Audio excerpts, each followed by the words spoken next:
Hello everyone. Design of steel structure में हम column base की डिज़ाइन पढ़ रहे थे और कॉलम बेस की डिज़ाइन में हम एग्जांपल देखते हैं स्लैब बेस का। ओके, हमारा क्या है, स्लैब बेस की डिज़ाइन करनी है। स्लैब बेस की डिज़ाइन मतलब उसके डायमेंशंस हमें फाइंड आउट करने हैं। Okay, for column of ISHB 350 okay is subjected to factored compressive load of 1500 kilo newton. हमारा जो कॉलम पे लोड लग रहा है वो कितना आ रहा है, हमारा 1500 किलो न्यूटन का। इस 1500 किलो न्यूटन के लोड को हम के लिए हम एक स्लैब बेस डिज़ाइन करेंगे, जो हमारा जो उसके नीचे कंक्रीट का पेडेस्टल होगा उसमें वो इजीली और कंफर्टेबली लोड ट्रांसफ़र कर सकें। ओके, तो यहाँ पे स्लैब बेस और जो कॉलम की एज है उसका जो कनेक्शन है वो बहुत ही मशीन कट है, मतलब बहुत ही फाइन है। तो यहाँ पे जो कंसंट्रेटेड लोड आएगा वो भी हमारे यहाँ पे कंसंट्रेटेडली कंप्रेसिव फोर्स में ही ट्रांसफ़र हो जाएगा। लेकिन मशीन कट अगर हमारा वेल फिनिश नहीं है तो यहाँ पे हमें क्लीट एंगल या फिर वेल्ड प्रोवाइड कराना पड़ता है। तो यहाँ पे हमारा फर्स्ट केस क्या है, the load is transfer to the base plate by direct bearing of a column flanges. मतलब कॉलम की फ्रेंजेस में लोड आएगा, फिर उसको सीधा सा हमने बेस प्लेट में ट्रांसफर कर दिया। सेकंड केस है, the load is transfer to the base plate by weld connection. मतलब यहाँ पे क्या है कि जैसे ये हमारे क्या है, बेस प्लेट है और यहाँ पे ये हमारा क्या है, कॉलम का आई सेक्शन है चैनल का। ओके, और यहाँ पे हम क्या कर रहे हैं, चारों तरफ यहाँ पे इसकी वेल्डिंग कर रहे हैं। ओके, यहाँ पे हम इसके क्या कर रहे हैं, वेल्डिंग कर रहे हैं। ओके, इतनी हम वेल्डिंग करके इस कॉलम को लोड ट्रांसफर करेंगे। राइट, यहाँ पे जो हम स्टेटमेंट दे रखा है कि यहाँ पे आपको स्टेटमेंट देखना है कि यहाँ पे हमें एंकर बोल्ट प्रोवाइड कराना पड़ेगा कि नहीं कराना पड़ेगा। सिंपल सी बात है कि हमारा लोड कैसा है, कॉम्प्रेसिव है, इस पर कोई मोमेंट जनरेट नहीं हो रहा है। अगर मोमेंट जनरेट नहीं हो रहा तो एंकर बोल्ट की रिक्वायरमेंट नहीं रहती है। एंकर बोल्ट क्या होता है कि फाउंडेशन बोल्ट के अंदर ही इस तरह से हम एंकर करते हैं इन बोल्ट्स को, ताकि क्या है कि अगर इसमें मोमेंट आएगा तो ये इस प्लेट को यहाँ से ऊपर नहीं उठने देगा और ये एंकरेज प्रोवाइड कराएगा। लेकिन यहाँ पे हमारा लगने वाला फोर्स ही सिंपली कैसा है, कंप्रेसिव फोर्स है, तो यहाँ पे हमें एंकर बोल्ट की रिक्वायरमेंट तो नहीं रहेगी। ओके, और यहाँ पे जो बेस प्लेट हम जो ले रहे हैं, it rest on the column और concrete pedestal of grade M20। यहाँ पे जो हम कंक्रीट यूज कर रहे हैं वो कौन सी कर रहे हैं, कंक्रीट कर रहे हैं M20 ग्रेड की। इसकी FCK की value, characteristics compressive strength of M20 grade of concrete क्या रहेगी, FCK की वैल्यू हमारी कितनी रहेगी, 20 के बराबर। ओके, इस केसेस के लिए हमें क्या करना है, इस कॉलम को डिजाइन करना है। तो सबसे पहले हम सॉल्यूशन में गिवन डाटा लिख लेंगे। गिवन डाटा हमारे क्या है, सबसे पहले है Fe410 grade of what, steel है। इसके लिए हमारा बेस प्लेट के लिए तो उसके करस्पॉन्डिंग Fy की वैल्यू मेरी कितनी आएगी, 250 न्यूटन पर mm स्क्वायर। सेकंड हमारा है Fu की वैल्यू मेरी कितनी रहेगी, 410 न्यूटन पर mm स्क्वायर। हम यहाँ पे क्या यूज़ कर रहे हैं, M20 grade of concrete. M20 grade of concrete use कर रहे हैं, इसका अर्थ हुआ कि हमारे जो मैक्सिमम लोड बियरिंग कैपेसिटी इस कॉन्क्रीट पेडेस्टल की होगी, इस कॉन्क्रीट पेडेस्टल पे जो स्ट्रेस ट्रांसफर होगा इसके द्वारा, हमारा इस बेस प्लेट के द्वारा। ओके, जिससे यहाँ पे क्या है, हमारा यहाँ पे ये कॉलम है। ओके, यहाँ पे क्या है, हमारा ये कॉलम है, कॉलम पे पी लोड लग रहा है। ये पी लोड, इसका क्रॉस सेक्शनल एरिया A1 है। यहाँ पे जो स्ट्रेस जनरेट होगा वो कितना होगा, हमारा P divided by A1। Okay, ये स्ट्रेसेस यहाँ पे ये ट्रांसफर करेगा और फिर ये स्ट्रेसेस जो है वो यहाँ पे लार्जर क्रॉस सेक्शन एरिया पे ये क्या होगा, ट्रांसफर करेगा। मतलब यहाँ पे टोटल लोड कितना लगेगा, हमारा P/A1 इंटू लगने वाला एरिया कितना है यहाँ पे, इंटू A1। तो यहाँ पे लगेगा कितना फोर्स, हमारा यहाँ पे जो स्ट्रेस लगेगा वो कितना लगेगा, P फोर्स ही लगेगा। अब ये जो P फोर्स है, ये P फोर्स कितने क्रॉस सेक्शन एरिया पे ट्रांसफर होगा, इस बेस प्लेट के क्रॉस सेक्शन एरिया के बराबर। ओके, तो यहाँ पे इसका एरिया कितना है, मेरा A2 है। तो यहाँ पे जो स्ट्रेस होगा जो कंक्रीट पेडेस्टल पे आएगा वो कितने का, P/A2। यहाँ पे A2 क्या है, मेरा बेस प्लेट का एरिया, ओके, बेस प्लेट का area. This is equal to what, यहाँ पे इस कंक्रीट पेडेस्टल के ऊपर जो मैक्सिमम लोड बियरिंग कैपेसिटी होगी वो कितनी होती है, हमारी 0.45 FCK। ओके, तो यहाँ पे ये किसके बराबर हो जाएगा, 0.45 FCK के बराबर। FCK की value for M20 grade of concrete के लिए कितनी होती है, FCK की value, FCK equal to 20 newton पर mm स्क्वायर। उस वैल्यू को यहाँ पे पुट कर देते हैं। पी की फैक्टर लोड हमारा कितना दे रखा है क्वेश्चन में, फैक्टर कंप्रेसिव लोड हमारा कितना है यहाँ पे 1500 किलो न्यूटन का। ओके, A2 हमारा उस स्लैब बेस का एरिया जो हमें फाइंड आउट करना है, राइट, रिक्वायर्ड एरिया। एंड यहाँ पे FC के हमारा कितना है 20। इन सभी वैल्यू को पुट करके हम A2 निकाल सकते हैं। A2 इज इक्वल टू क्या हो जाएगा, P डिवाइडेड बाई 0.45 FC के। P कितना है मेरा 1500 किलो न्यूटन है, तो 10⁻³ Newton divided by 0.45 into 20 newton पर mm स्क्वायर। तो न्यूटन से न्यूटन कैंसिल हो गया और हमारा एरिया किस में आएगा, mm स्क्वायर में। तो यहाँ पे हमारा एरिया कैलकुलेट करने पे एरिया आ जाएगा, और एरिया कितना है यहाँ पे, इसे कैलकुलेट करेंगे तो A2 की वैल्यू आ जाएगी 166,666.67 mm स्क्वायर। ओके, तो इसको अगर मीटर स्क्वायर में कन्वर्ट करूंगा तो 10⁻⁻6 से मल्टीप्लाई कर दूंगा, तो यहाँ पे कितना आ जाएगा 0.667 mm स्क्वायर। ओके, ये हमारा क्या हो जाएगा बेस प्लेट का एरिया, सॉरी मीटर स्क्वायर। यहाँ 167 क्या हो जाएगा मीटर स्क्वायर। ये हमारा क्या हो जाएगा बेस प्लेट का एरिया। ओके, ये बेस प्लेट का एरिया हो गया। तो हम अज्यूम करते हैं कि जो हम बेस प्लेट प्रोवाइड कराते हैं वो कौन सी है, स्क्वायर है। Okay, let us provide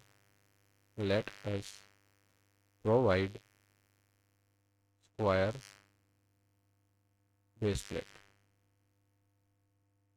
okay, हम क्या प्रोवाइड कर रहे हैं, square base plate. Square base plate इसका मतलब लेंथ इनटू विड्थ क्या हो जाएगी हमारी, बराबर हो जाएगी, is equal to what, A2।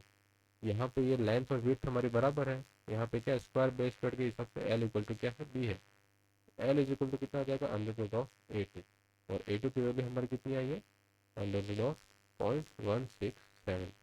तो यहाँ से सॉल्व करने पे हमारे इसकी वैल्यू कितनी आती है, 0.408 मीटर के आसपास। ओके, तो यहाँ पे हम 0.408 मीटर है, तो यहाँ पे मोस्ट अपन राउंड ऑफ करके इसको 420 mm प्रोवाइड कराएंगे। Okay, 420 mm। तो प्रोवाइडेड एरिया कितना हो जाएगा, provided area is equal to what, L into L is equal to 420 into 420। Okay, तो ये एरिया हमारा क्या हो जाएगा, प्रोवाइडेड एरिया हो जाएगा, और यही हमारी साइज ऑफ प्लेट हो जाएगी। तो इसके हिसाब से फिर हमारा बियरिंग प्रेशर ऑन कंक्रीट कितना आएगा, the bearing pressure on concrete कितना होगा हमारा, P divided by provided area कितना है, L इंटू L। P कितना है 1500 into 10⁻³ divided by 420 into 420। Okay, इसको सॉल्व करने से हमारे पास कितना आएगा, ये बियरिंग प्रेशर 8.5 न्यूटन पर mm स्क्वायर। ये जो वैल्यू है ये हमारी लेस देन होनी चाहिए किससे, 0.45 FC के से। अगर ये लेस देन है तो हमारा जो बियरिंग प्लेट और एरिया प्रोवाइड किया है वो क्या है, सेफ जोन में। ओके, तो यहाँ पे 0.45 FC की वैल्यू कितनी आती है, 0.45 इंटू 20। तो ये लगभग किसके कितने के बराबर आएगा, ये आएगा 9 न्यूटन पर mm स्क्वायर के। तो हाँ, यहाँ पे हमारी वैल्यू क्या है, इससे कम है, तो हमने जो प्रोवाइड किया है बियरिंग प्लेट का एरिया ये हमारा क्या है, बराबर है। तो हमने बियरिंग प्लेट का एरिया तो कितना है ये हमें पता चल गया। अब इसकी थिकनेस कितनी होनी चाहिए, इसकी थिकनेस के लिए हमने क्या है, कोड में फॉर्मूला दे रखा है और इसको हमने पिछली क्लास में डिराइव भी किया था। तो यहाँ पे थिकनेस ऑफ प्लेट आती है PS is equal to what, √2.5 W into what, A square minus 0.3 B square divided by Fy into gamma m0। Right, यहाँ पे A एंड B क्या है, जैसे ये हमारे क्या है प्लेट है। इस प्लेट में यहाँ पे इसकी विड्थ हमने निकाली है, कितनी है 420, और यहाँ पे इसकी ये कितनी है 420। यहाँ पे हमने क्या है क्रॉस सेक्शन प्रोवाइड किया है ISHB, कौन सा ISHB हमारा 360, राइट, ISHB 360। ओके, तो यहाँ पे ये क्रॉस सेक्शन हमने प्रोवाइड किया है। यहाँ पे इसकी ये लेंथ कितनी है, 350 है, और यहाँ पे ये इसकी जो लेंथ है और थिकनेस ऑफ फ्लैंज कितनी रखी है मुझे, 250 है। ये हम कोड से भी पता लगा सकते हैं, राइट। तो यहाँ पे ये हमारा कितना हो जाएगा, इसकी ये जो लेंथ है इसको मैं क्या बोलूँगा, ए, और यहाँ पे ये जो लेंथ है उसको मैं क्या बोलूँगा, बी। ओके, तो ए एंड बी की वैल्यू मुझे पता है कितनी होगी। तो मैं टोटल लेंथ मेरी कितनी, 420, 420 में से अगर मैं 350 माइनस करता हूँ, यहाँ पे ए और यहाँ पे ए, ये किसके बराबर हो जाएगा, 2a के बराबर।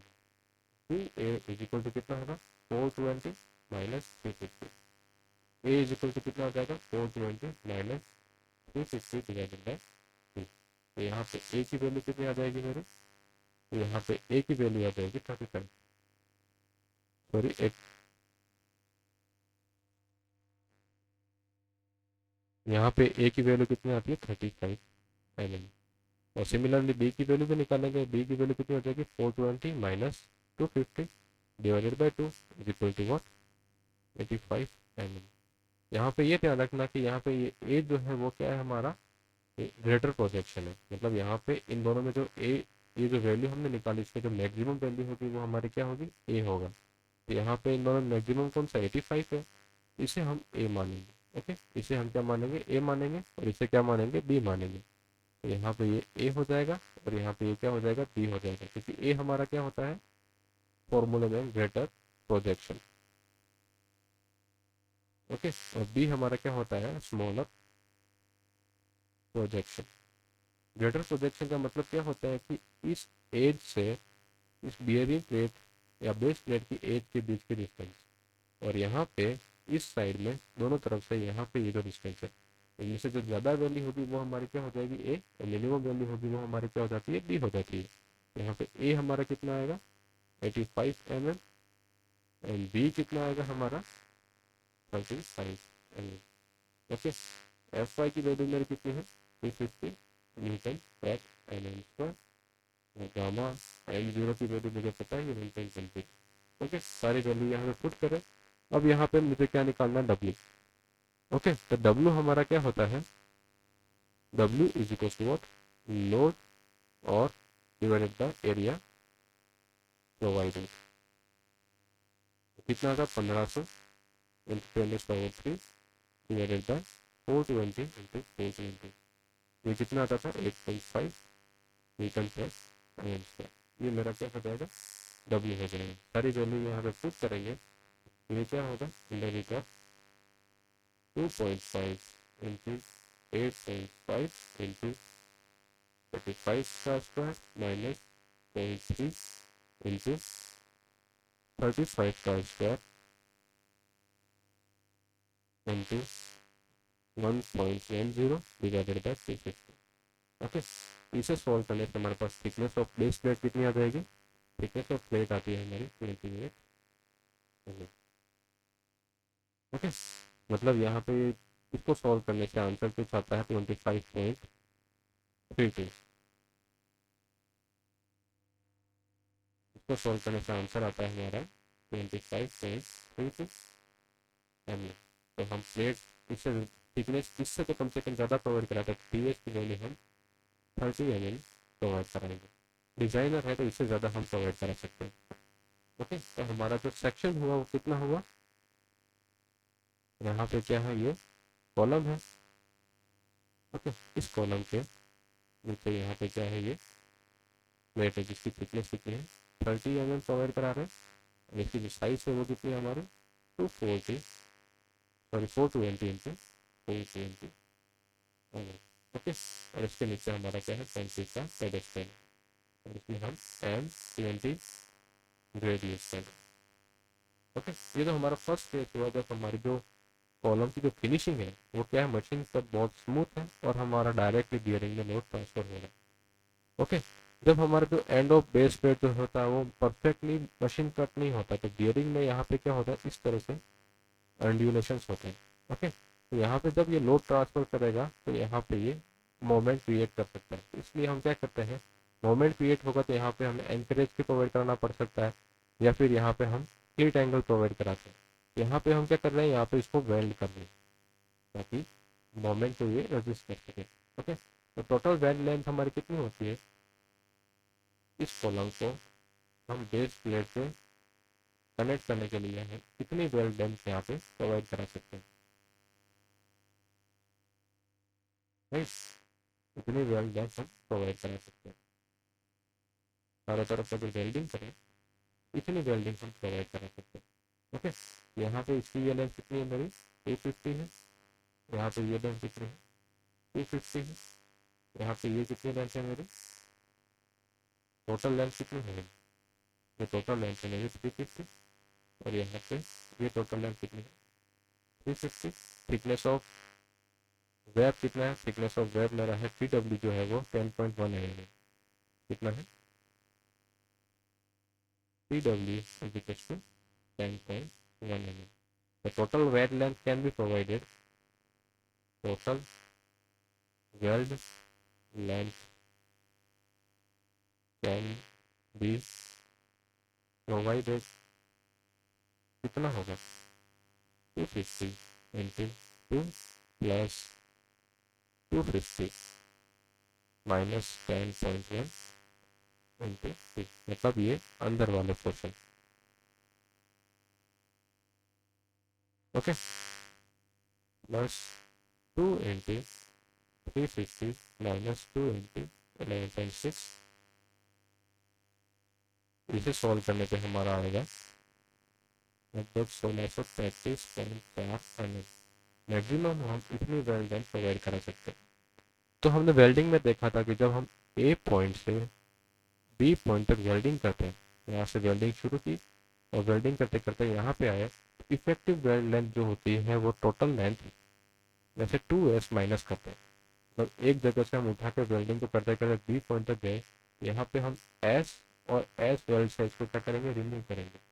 इसी तरह जब हम इस चैनल सेक्शन या फिर इस आई सेक्शन को हम बेस प्लेट से वेल्ड करेंगे, तो हमारा वेल्डिंग मशीन को हम सबसे पहले यहाँ से करके यहाँ करेंगे, फिर यहाँ से करके यहाँ के करेंगे, फिर यहाँ से उठा के फिर यहाँ करेंगे, फिर यहाँ से उठा के यहाँ पे, ऐसे करके मतलब हम हमारी वेल्डिंग यहाँ पे इस तरह से ब्रेक होगी, राइट। तो जितनी बार ब्रेक होगी वहाँ पे हम इतने एस को माइनस करेंगे। ओके, तो यहाँ पे हमारी इफेक्टिव वेल्ड लेंथ में यहाँ पे एस माइनस होगा, राइट। यहाँ पे एस माइनस होगा, यहाँ पे एस। तो ऐसे हमारे कितने एजेस बन रही, 1 2 3 4 5 6 7 8 9 10 11 और 12। तो -12s करेंगे तो हमारे पास क्या इफेक्टिव वेल्ड लेंथ आ जाएगी, क्या आएगी, इफेक्टिव वेल्ड लेंथ। ओके, और एस हमारा क्या है, वेल्ड साइज है। ये डिपेंड करता है हम कौन सा वेल्ड प्रोवाइड कराते हैं। ओके, तो अगर हम weld size 8 mm weld size अगर हम अज्यूम कितने करते हैं यहाँ पे डिजाइन में, 8 mm की। ओके, अज्यूम वेल्ड साइज कितने हैं, 8 mm। इसके करस्पॉन्डिंग हमारी इफेक्टिव लेंथ कितनी हो जाएगी, इफेक्टिव लेंथ कितनी होनी चाहिए, 1633.4 माइनस 12 इंटू 2। ओके, तो कितना आएगा, और एस यहाँ पे कितना है, 8 है, राइट। ये हो जाएगा 1447.4 mm। इतनी मैक्सिमम हमारी क्या होगी, वेल्डिंग की लेंथ होगी। इससे करस्पॉन्डिंग अगर हम वेल्डिंग की स्ट्रेंथ निकालें तो कितनी आती है, strength of weld is equal to 1 into L E into T W into F one upon √2 into gamma L W. Okay, L E यहाँ पे क्या, effective length of weld. T W के हमें यहाँ पे थ्रोट थिकनेस, थ्रोट थिकनेस वो कितनी होती है, 0.7 टाइम्स ऑफ वेल्ड साइज। यहाँ 0.7 टाइम्स ऑफ 8, तो यहाँ पे कितनी हो जाएगी, 5.67। एफ वाई कितना है 250 न्यूटन पर M square. Gamma M W कितना होता है अगर हम मशीन वेल्ड करते हैं या फील्ड में नहीं करते लेबोरेटरी में करते हैं और इंडस्ट्रियल वेल्डिंग है तो यहाँ पे इसकी वैल्यू कितने लेते हैं 1.25। ओके, सारी वैल्यू मुझे पता है तो वैल्यू की वेल्ड स्ट्रेंथ हम फाइंड आउट कर सकते हैं। वेल्ड स्ट्रेंथ हमारी आएगी यहाँ पे 1441.4 इंटू पी डब्ल्यू कितना है 5.6 into 250 divided by 1.25 into under root 3।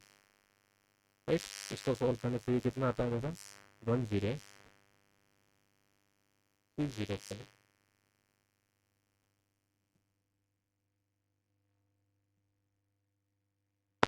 तो सॉल्व करने से कितना आता है चलिए, यहाँ पे एफ वाई की जगह क्या आता है एफ यू आता है राइट ड्राइव के फॉर्मूले में।